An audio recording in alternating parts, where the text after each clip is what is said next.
Good afternoon, everyone. What a great crowd. Thank you all for coming. Another exciting day here in the city of Lansing. We're having a really good week. In case you missed it, GM is bringing a plant here, and now today we get to have another exciting announcement. So I am very excited to be here to announce the official launch of Lansing's new live music and concert venue. So the parking lot that you saw behind you and the construction that's going on, this all has the potential to be transformed into something incredible. Something this city needs very badly and has needed for many years, since Mayor Hollister tried to work on this 20 years ago. So before we start with that, I present the Lansing Ovation Center.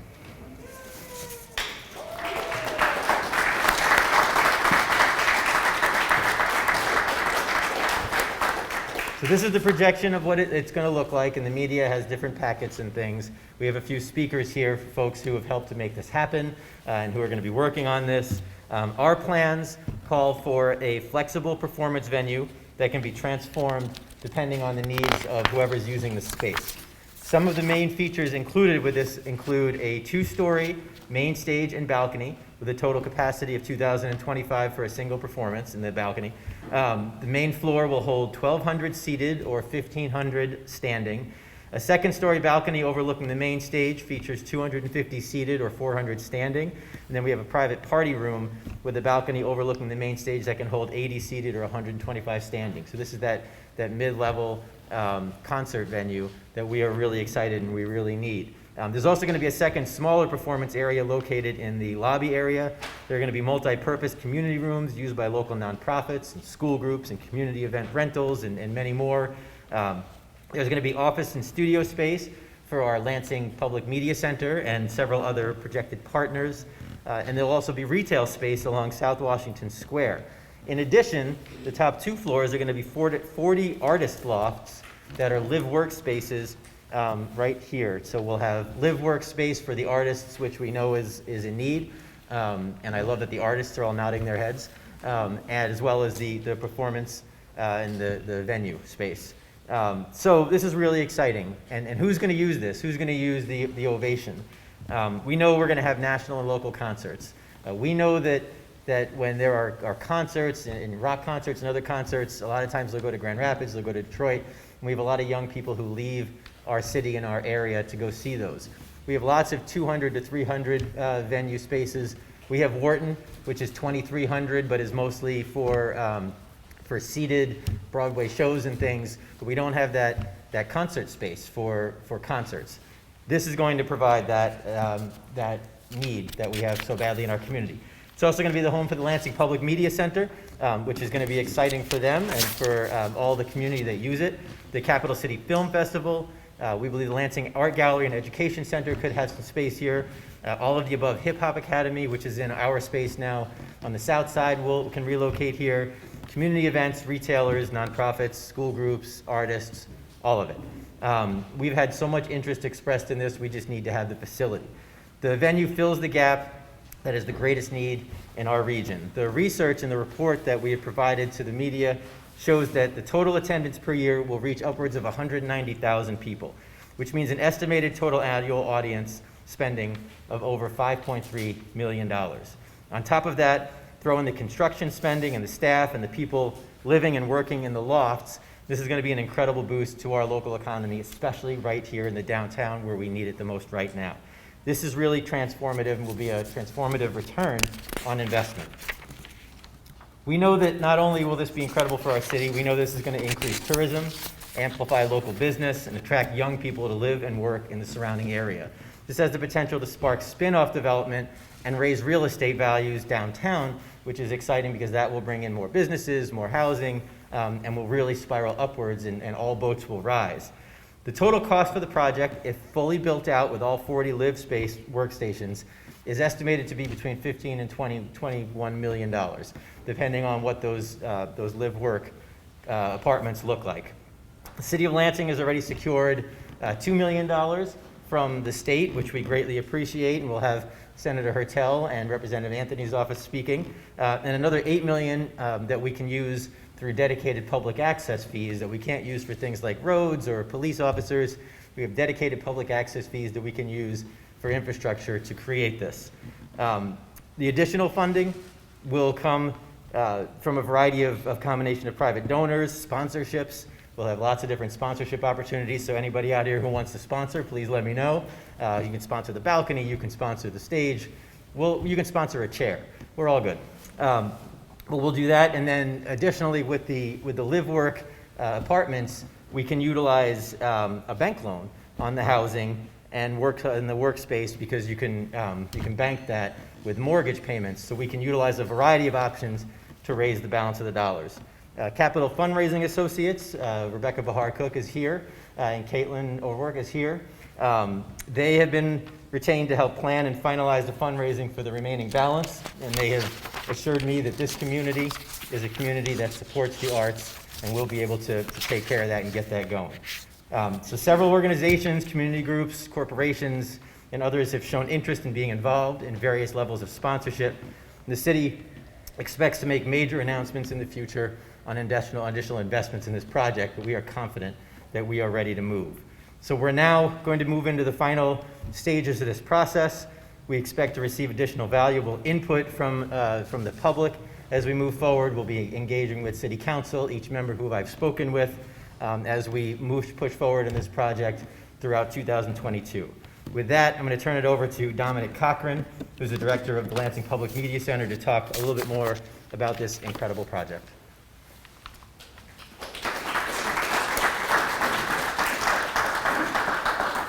Thank you, Mayor. Thank you all for coming.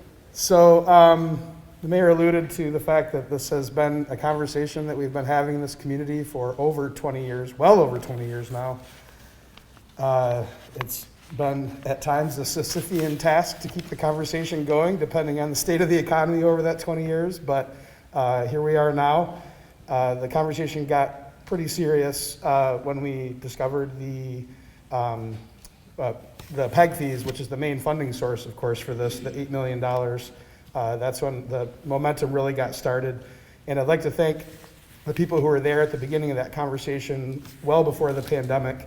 The Mayor's Arts Commission as a whole, and in particular the Facilities Committee of that commission. We had many organizations step up at the beginning to help fund that initial market study and feasibility study, including the Community Foundation, Lansing Symphony Orchestra, Lansing City Pulse, and be very remiss if we don't mention Jack Davis, who's no longer with us, but he was certainly instrumental in keeping this conversation going over that many years as well. We're going to have a lot of people talk about the big picture issues of this project, but I'd like to discuss what's really unique about this kind of facility. Communities build these facilities frequently, and sometimes they can seem like they're separate and apart from the community and almost kind of like unattainable up on a hill. The plan is to build a culture from the very beginning that makes this really inclusive for the community, so everyone can have a sense of ownership. And I think the fact that we're working with organizations like the Lansing Art Gallery and All of the Above Hip Hop Academy, whose missions are very aligned with the Lansing Public Media Center with almost zero overlap. So together we're certainly greater than the sum of our parts. So we expect this to be a very community-driven facility. With those organizations in place, we expect to have a space that's very activated during the day, with all kinds of activity, but then also, of course, lots of entertainment and music at night as well. So we picture those organizations are already serving our community, and imagine if you're like a young person who goes to one of All the Above's classes, or we get a lot of older folks that come to the media center as a hobby who are interested in learning about video production. If you're engaging in that education in a facility like this, where later at night world-class artists are performing, that's really going to make you like step up your game and really take it seriously. So we expect that to be a real economic and cultural driver. This will be a year-round cultural anchor for our city, and we're extremely excited. So thank you all for coming.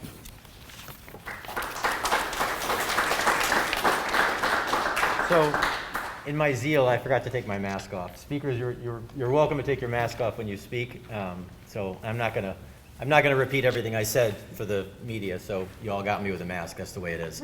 But speakers take their masks off. I mentioned a few times that we couldn't do this without that final shot in the arm from the state, getting $2 million. And certainly I am appreciative of the governor and every member of the legislature, but especially appreciative of Senator Curtis Hertel, who heard this a year and a half, 2 years ago, and really took this on and said, this is important for our community, for our city, for our region. And he got in there and he really got it done. He pushed for this from the beginning. He knew that this was going to be what we needed to move this forward. Senator Hertel's a real champion for our city, for our region. So I want to invite up Senator Curtis Hertel. Thank you, Mayor. You know, it's a great time to be a Michigander and a great time to live in Lansing. I think that obviously it's been a tough few years with the pandemic, but when you look at our city and the great news that we just had last week with General Motors bringing 4,000 new jobs into our area, and now this beautiful art center, Lansing's on the move. And Mayor, you've done a great job with that, and we're always proud to partner with you. The thing about it is, when we hear of the GM Center, we talk about jobs and the economy. And certainly those things are important, because in order to live and work in a community, you need to be able to raise a family and have those dollars. But cities are not just about jobs. Cities are also about places for art and entertainment. It's not just a place to go to work, but it's also a place to inspire yourself, to improve your soul. And today's plans for the new Lansing Music and Arts venue in our cities shows a commitment of Lansing as a hub for the arts, music, and culture. Local and outside talent finally have access to a performance venue right here in our capital city. Arts and culture are the fabric that fortifies and informs a healthy public life by providing a vital voice of community pride and connection. This space will catalyze community revitalization and catalyze public engagement. And beyond just the normal large amphitheater, which is amazing for our community, which we haven't had, I also know that it'll accommodate classrooms for our young people. Too often, arts education is missing in our community. Unfortunately, as schools don't have enough money to cover the cost of education, and the state has failed oftentimes on that, although we're getting better under this governor, absolutely. The first things that are cut are those programs like arts and music. So this provides an actual opportunity to not only have those programs in the schools, but to continue them here, and I think that's fantastic. I'm proud to play a small role in trying to make this happen. Working with Sarah Anthony, who's in session right now, can't be here, but she is a fantastic partner and a true champion for Lansing. We were lucky to be able to get this in the budget. You know, a budget is 100 pages, 1,000 lines, pretty hard to think about in any real way. We always talk about probably the big things, you know, the money for our schools, and those things are all incredibly important. But it's these little things that are in a budget that really show the soul and the priorities of a community. And what I'm proud of is to be able to work with the city of Lansing, with this mayor, with my partner, Sarah Anthony in the House, to deliver things like this for the city of Lansing. You know, this is really what this job is about at the end of the day. The big things are important, but these things are transformational to many, many people. And it's hard to see them when you're passing a budget bill of 1,000 pages, but it's easy to see them when you get to see the results of it and the effect it has on people's lives. So thank you for including me in part of it as part of this. We're excited about it. The state's excited to be a partner in this process, and I look forward to seeing my own kids. You know, I have my son plays the bassoon and 4 other instruments. I look forward to seeing him play on there. I only wish this had been here back in my band days. I was in a crappy rock band, but it was a good time. So thank you, Mayor. Appreciate it. And look forward to continuing to work with you to make Lansing a great place to live, raise a family, and to be inspired. Thank you.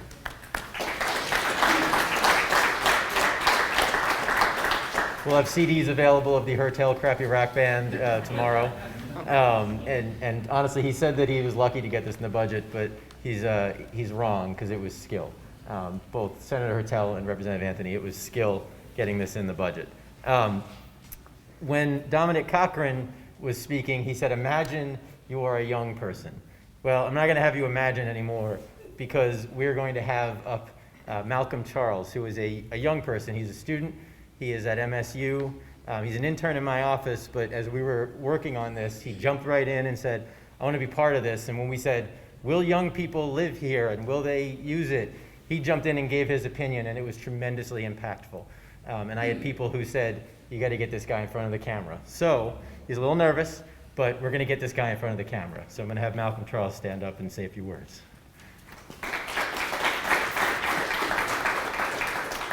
Hello, everyone, and good afternoon to you all. I first want to thank the mayor for allowing me to speak to you all today and provide a younger perspective on the great benefits that the city will see with construction of this Ovation Center. Now, my name is Malcolm Charles, and I'm a second year at Michigan State University. And as a college student, I can't tell you how many times I've had people talk to me about how they wished that there were more entertainment venues like this that were closer to the Lansing and East Lansing area. I've experienced firsthand the struggle of having to drive miles and miles to view a show or a concert. And I'm sure that we can all agree that it's a true hassle. I'm certain that having a venue like this so close to campus will not only further bridge the gap between Lansing and East Lansing areas, but also benefit the greater Lansing area in ways that we have yet to see. Now, Mayor SCHOR mentioned that this venue will also include over 40 studio living spaces. And as a college student, I am always looking for ways to save money, and I must say that having a space in such a great location like this, and is affordable, is a huge attraction to college students and people alike. Now, I've seen apartments go for nearly double the price of what these are going for, and they don't even have concerts underneath. Now, in addition to being a college student, I'm also an artist. I draw from here and there, and I take it as a talent, but at the same time though, I'm certain that this venue will provide a space for new talent to showcase their expertise. In short, I'm super excited to join the mayor in the unveiling of this project. And I know that the Ovation Center will benefit the city in ways that will that will last for generations. Thank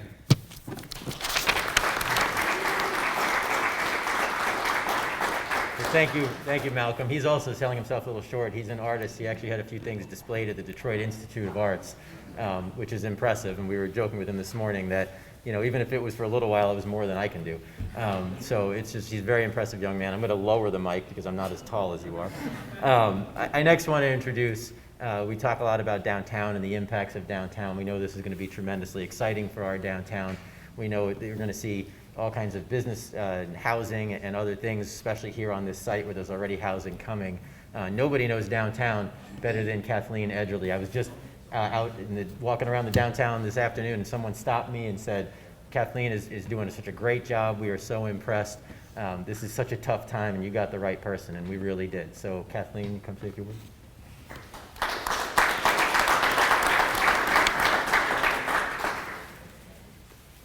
Thank you, Mayor, for those kind words. And it really takes a village, right, to make so many wonderful things happen, and especially in these times, to transform and transition an entire downtown community. What a tremendous announcement today for our community and for a downtown that has been hit incredibly hard by this pandemic. The impact of COVID and remote working is seen all around us today and in our everyday lives here downtown. But with great challenges come great opportunities. Opportunities for creativity, collaboration, and community. Opportunities to change both the narrative and the perception of who we are and what we do in downtown Lansing, while all coming together and charting that course forward.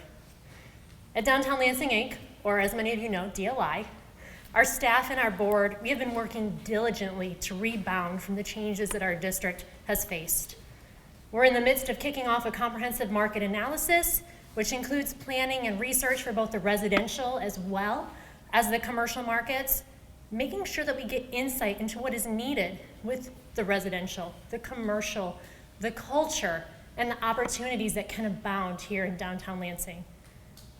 And doing it in a way that is intentional and sustainable. But it's not just about research and planning. We're recruiting new businesses every day to fill our empty storefronts, lifting up and empowering entrepreneurs in places like Middle Village Micro Market. And we're supporting our existing retailers as they adapt. As Downtown's management agency, we're also creating an actionable plan, not just a plan to sit on a shelf, for the future of downtown and leading that future vision for that place that we all call home in a variety of ways, whether it is your business home, you live here, or you come to experience it on a regular basis. And when I say experience, a project like this is going to help create that more sustainable and viable downtown where there are opportunities and activities at all hours of the day and at all days of the week as well. We know the fixes aren't going to be easy, but really, nothing good ever is easy, right? It takes time, and it takes all of us. But days like today give us tremendous hope. I just want to say again for a minute, congrats to the Lansing Art Gallery and Education Center who celebrated the grand opening of their new space, which is visible, accessible, right? We have to give them a round of applause. Right at street level in the iconic Knapp's building, which is a perfect location for an art gallery and a wonderful celebration that we had earlier today. But as we stand on this site, what another tremendous move forward for our city.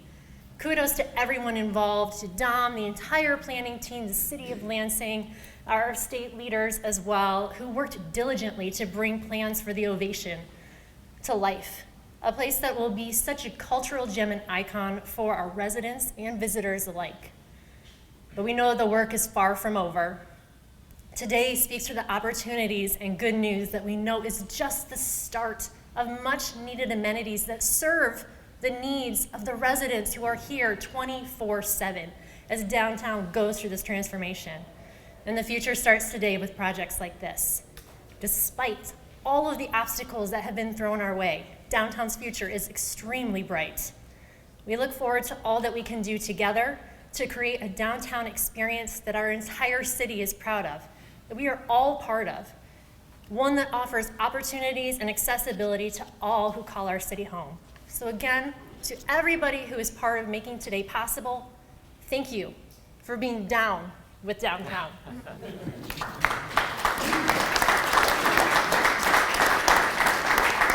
All right, thank you, Kathleen. The final speaker, State Representative Sarah Anthony, is in legislative session. She wanted to be here. We saw her this afternoon, and she wanted to be here. But her first duty is to the voters and to the citizens of Lansing on the House floor. But we do have with us Christy James, who is a Lansing resident, who has been very involved with a lot of things here in Lansing. She's going to say a few words on behalf of Representative Anthony, who also, again, was integral in getting the funding for this and helping to make sure that we're getting our fair share here in the city of Lansing. So, Christy?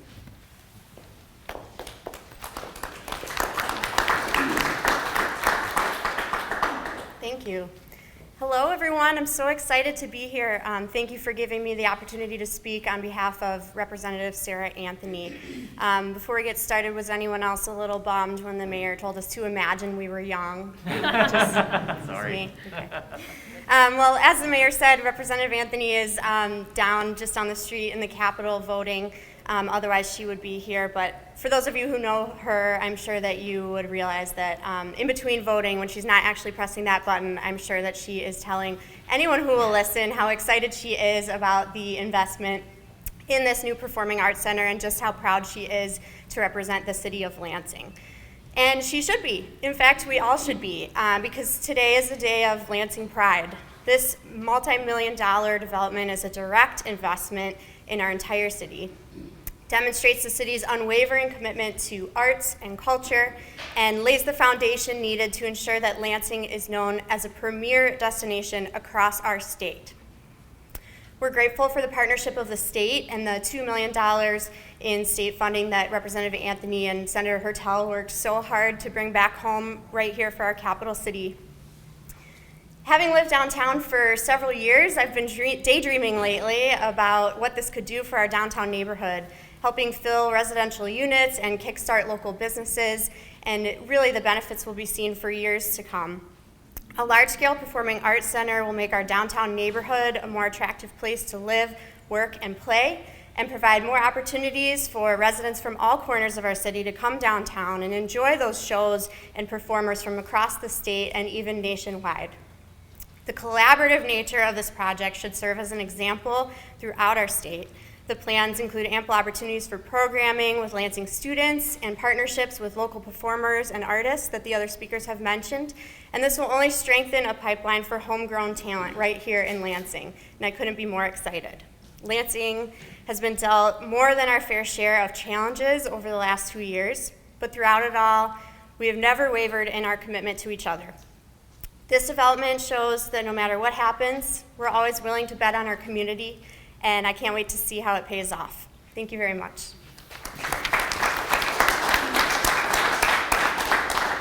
Thank you, Christy. Appreciate that. Didn't mean to say that you weren't young. You were certainly still young, younger than I am, but no one's younger than Malcolm here. So I just wanted to end by thanking a variety of folks. I saw folks from LEAP are here, folks from DOMINIC who came to us and said, we got to make this happen. I want to welcome our newest city councilman, Jeffrey Brown, who is here, who's been a tremendous advocate and supporter of Lansing and has been at everything. So I greatly appreciate it. I want to thank Erin Shore, who I saw, who not only is my wife, but not only is my wife, but she led our arts commission when it first got up and running, and really helped. She led the facilities committee. She brought the conversation this way. I saw Mike Marriott, who's our current co-chair. I know Clara Martinez would be here, but she's in school right now, and she's a current co-chair of our arts commission. We really had just a ton of involvement in this project, not only getting concept to funding to kind of where we are now with this final product. And this is going to be it's a labor of love for a lot of us, for all of us. It's been 4 years of hard work, and we are very, very excited to be here today to share this with you, the public. I said it throughout my first term, and really it means a lot more now, but Lansing's time is now. Our time is now. We're going to get this. We're going to make this happen. This is the next big thing. My wife and my staff tease me that it's the second Tuesday in a row I wore a suit. We call it like Fancy Tuesday because last week was GM. So we're hoping that we can do this every week. So we're very excited, and I am going to take questions from the media, although I will probably punt many of them over to Dominic. But questions? Where are 1,500 people going to park? Do you want to talk about the parking study? We have completed a parking study in conjunction with the developers, DOMINIC, and through a combination of valet parking and all of the almost 2,000 parking spaces that are within a 2-block radius, including a very underutilized city ramp on South Capitol. I think the target for, like, if we were to build dedicated parking for a facility of this size would be around 700 spaces is what we would be trying to build. And like I said, we have nearly 2,000 spaces that are currently free parking. And there's a lot of surface lots too that could be converted to paid parking for special events. Good question. We looked at that to make sure, but you don't need to build a new deck to get that done. We have a significant amount. Again, our parking garages, as much as we really want them to be full during the day, at night, they're just not. So when you use valet and when you, again, have on-street parking and things like that, this is a really good location. Not only being right off the highway, so it's incredibly visible, it's easy to get to. You heard Malcolm talk about MSU students that are going to come over from campus, but this is an area that has significant parking, whether on street or in surface lots. The worst statistic that I've heard when I've been here is Lansing has the most surface parking of any other city in the country. We certainly have been all over that, but now we'll utilize that to our advantage. Other questions? In the back, Who is going to handle the booking for? the booking. and folks coming in? Good question. Certainly, yeah, great question. So the city doesn't have the desire to be in the business of either residential property management or music, booking. We foresee this facility being managed by a group, like a board for a possibly newly formed entity that would oversee contracts with a property management firm for the residential component and booking agencies for the actual concert hall. And part of that, we see a lot of potential for retaining some control. If a group like that was kind of overseeing a third-party booking agency, we can hold certain dates for more community-driven events and say, these are the number of days you have to book for, quote-unquote profitable shows, and then other stuff can be like more community-driven. So that balance will be a balance that's struck by that newly formed group. In the storefront space, like how will it be decided what type of businesses will be there? And then, how will people go about finding out how to be a part of that? Yeah, so like I said, it's not firmed up yet, and we're still just working to make sure it's the best possible facility it can be for potential users, like the Lansing Art Gallery and Education Center, and possibly all of the above Hip Hop Academy. We're working on that building program now. What we're discovering in that process is that the Lansing Art Gallery, if you go check out their new facility, they might take up a lot of that retail just on their own, that we currently have not allocated to any given. So it's, like I said, we're trying to build the best facility we can to house agencies like that. If they were to not be a part of it, then we would recruit newer businesses to take up that space. But if it does end up being a great facility for all of us to occupy, they actually need almost all of that space that we've already built into the program. And we would expect, certainly we would expect not just in that space, but in all of the space surrounding this area, you're gonna have, hundreds more people who are living here just in the construction that's going on right now. In addition to the 40 more, we're expecting there'll be, it'll do a lot of business spin-off with businesses coming in and, again, helping to reinvigorate some of the southern downtown. Washington Square certainly is coming back alive. We're doing our best, but this will help to reinvigorate a lot of the southern downtown. And we always are interested in providing connection to Riotown. And now you've got this right here. We continue to figure out how to connect Riotown and downtown. There's going to be development on the Riotown parcel where the Riotown sign is. So we think a lot of that. This is like if you build it, they will come. We're going to have significant housing, which is not only daytime traffic, but it's daytime, nighttime, weekend traffic, and that will bring a lot of the small businesses. So we'll see what comes. Ken? Will you have a full-time staff to run the facility? And also, could you talk to us about what kinds of acts you expect to perform there, and is there another stage there as well? Is there another what there as well? Stage. Oh, I see. So AMS, I think you've heard them alluded to, they're the ones who did the initial market feasibility study for this facility and whether the market, our community would support something like this. P.S. The answer was yes. If we're willing to be bold. It actually was qualified by that. So we took that to heart, and that's why we built something that's really special, we think. We've re-engaged with them to specifically build out sample calendars, operating budgets, ownership and management models, including full-time employees. So that's still in flux. We're working on that now currently with them. They're a firm that we selected. There are a few firms that do this kind of work around the country. AMS has a reputation for being very conservative when it comes to these things. They don't tell cities what they want to hear. So they kind of have that reputation of really telling people what they need to hear. So we're working closely with them and building that out, the sample calendar. So to speak to the exact kind of acts that would come, there's a whole swath of acts that we're just missing here that I've been driving to Detroit and Grand Rapids for 30 years to go see myself. So excited to check that out. So a lot of that's still in flux. and we're still learning from AMS and working with them. So they're great at coming up with optimal models for that. And talk about another stage. Second stage. Another performance. Sorry, the second stage. So currently we have, we don't have floor plans to share, but we have rough ideas of how it'll look. And there's the big grand lobby area would have like an open service bar that would service the lobby area as well as the music venue component, the concert hall. So on load-in nights or rehearsal nights in the main hall, that bar is a two-sided bar and could serve just the lobby area as an also smaller performance area. That's somewhat comparable to about the size that the loft was.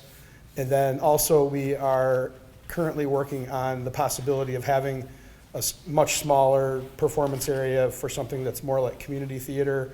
So the floor plans are still being worked on, but that's where we are now. All right, I think we'll do one-on-ones. So if anyone has any direct questions for any of the folks who are up here, we appreciate you all being here, and we're very excited, and we'll keep you updated as we go. Thank you, everybody, for all your help and everything. This is fantastic. Like, as somebody who relocated to Lansing from New York after working out there, like, this is a New York style venue to me. It's something that, it's that good sized venue that we can highlight our Lansing talent and bring talent in from Detroit, Grand Rapids, other places for the community as well. So it's exciting. I'm excited about the shows, obviously, but I'm also excited about the artist lofts that they talked about, the artist studio apartments, because I think there's a lot of career artists here in Lansing, and I think that that's going to be a huge resource for them to be able to be in this space that's providing all this entertainment, but also is also an incubator for their career as an artist as well. So that's really cool. I hope everybody supports this and is excited about it and views it as the incubator it is that's going to build our arts industry here. You know, projects like the Ovation that are bringing an additional arts and culture component to the downtown district is such a huge positive for our entire city and the region as a whole. But in addition to that, the activities that it'll bring, the quality of performances that'll drive more traffic and pride of place at all hours of the day and for all ages is a huge win for the downtown community. It's going to help strengthen our local businesses who have been really struggling the past couple years with COVID. It's going to add more opportunities for our residents and future residents who look to call downtown Lansing home. In partnership with the Lansing Public Media Center and Downtown Lansing, Inc., I think there's a whole plethora of opportunities that exist for increased collaboration and closer collaboration, if you will, from featuring the people and places who make up this downtown community, covering other development projects, all the happenings here in this center, making sure that we highlight and lift up all that the Public Media Center does for this entire city. That will be huge.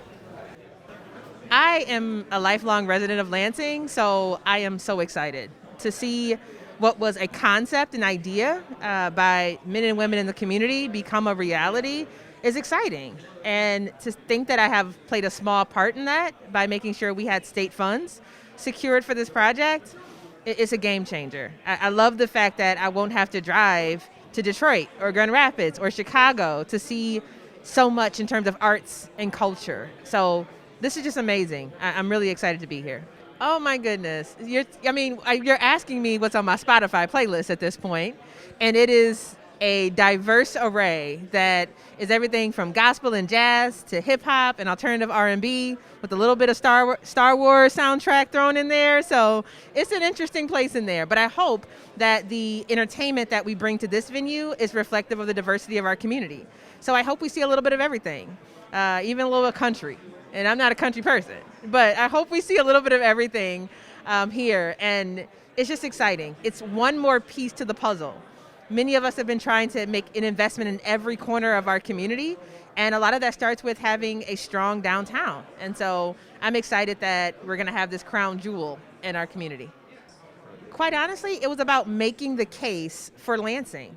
The fact that for many years, Lansing has not been seen as a destination. People will come here, politicians come here every day, and make decisions on behalf of the entire state. And we forget that Lansing is a destination.